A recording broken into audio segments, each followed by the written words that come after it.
Hello everyone at T1 International's third annual virtual Insulin for All workshop. My name's Dan Glass. I'm really excited to be with you virtually today. I'm an activist with AIDS Coalition to Unleash Power, ACT UP, for about 7 years now. And I've been really honoured to participate and facilitate some workshops with some of the T1 International network over the last couple of months, focusing on creative activism and escalating strategically for healthcare for all. And I've learned so much from the amazing work that you do.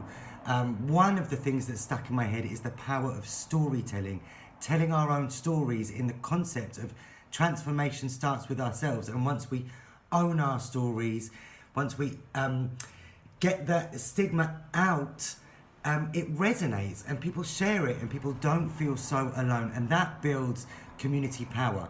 Another thing I've learned from you is the balance between the powerless and the powerful, and how we can change those dynamics and how people power can change the course of history. You know, why I advocate for healthcare for all, and it's really important to say that ACT UP's mission isn't access to HIV medication for all, but is healthcare for all. We see all injustices as connected. I was diagnosed in 2006, and for the first 5 years I was in a terrible state until I had a glorious lover who sat me down, held my hand and was like, listen, HIV is not your issue to deal with, it's society's issue. Now watch this film. I watched United in Anger, about the history of ACT UP activism, and it completely blew my mind.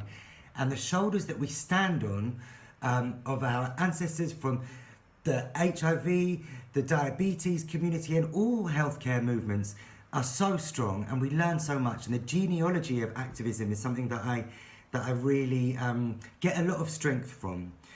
The connection between movements, how we can share tactics, creative tactics for activism, is also something which gives us all strength. In the kind of principles of diversity of tactics, unity of purpose. And some of the tactics that we've shared from the beautifultrouble.org website is escalating strategically, building our spectrum of allies, so building unexpected alliances, points of intervention, how we can intervene in the status quo of business as usual and disrupt points of production, points of consumption, points of assumption, points of decision making, and as well as creative disruption, the power of storytelling, artistic vigils, and many more. And I wanted to share with you because I know some of you in Indianapolis are off to do an incredible action soon, which really warms my heart. Now, I don't want to get too emotional because the state of the healthcare service in Britain is a mess, as I know it is in a lot of the world, and they want to privatise the National Health Service, and this new Prime Minister, oh my God. So the work that you're doing, the work that we're all doing, connected across the world, keeps all of us strong. We're all interconnected. So all power to you for those going out, wherever you may be going to. And I just wanted to share some of my favourite images which have kept me strong. Obviously, we've got the Silence Equals Death logo, which is the Grand Fury, which was the art activist collective within ACT UP in the 80s and 90s.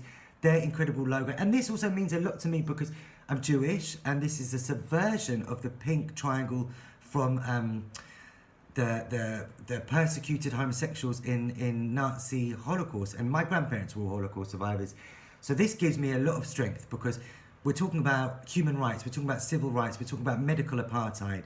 And again, we learn from history about how we should never be silent in the face of persecution. This was one of my favourite actions in ACT UP London. Maybe you can see me in tiny PVC shorts by a big pile of poo in front of UKIP, which is the United Kingdom Independence Party's office, very early on World AIDS Day morning in 2014. And Nigel Farage, who's like a budget version of Donald Trump, was saying that frankly the last kind of migrants we should allow into the UK are those living with HIV.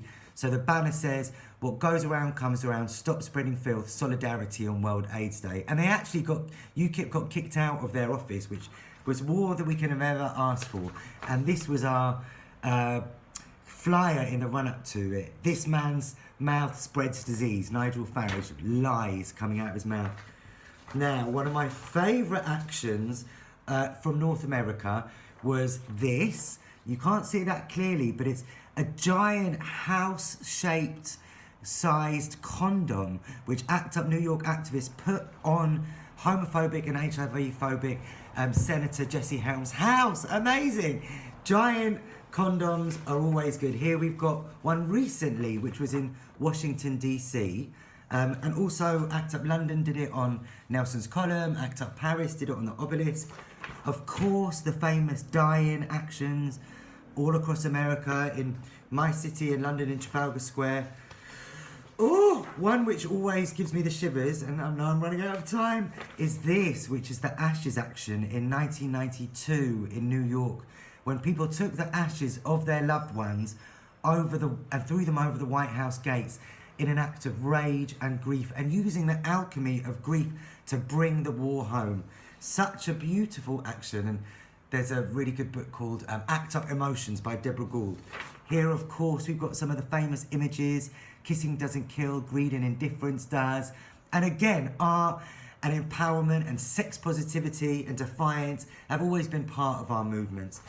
Here, you can see 5 naked bums with greed, a different letter on each of my friends' bums, in the reception of Gilead's office, who were refusing to lower the price of PrEP.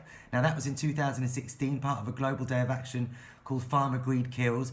And eventually they did lower the price of PrEP, and now it's available for most people on the NHS, which is amazing. And I'm that person who's like, you young people, remember where it came from? It came from activism. And there's many more. I always recommend supergluing yourself to prime ministers, which I did about 13 years ago. I've run out of time. I have so much love and respect for all you do. I wish you the best with the action. I really want to collaborate more with you this year. All power and love to all your activism.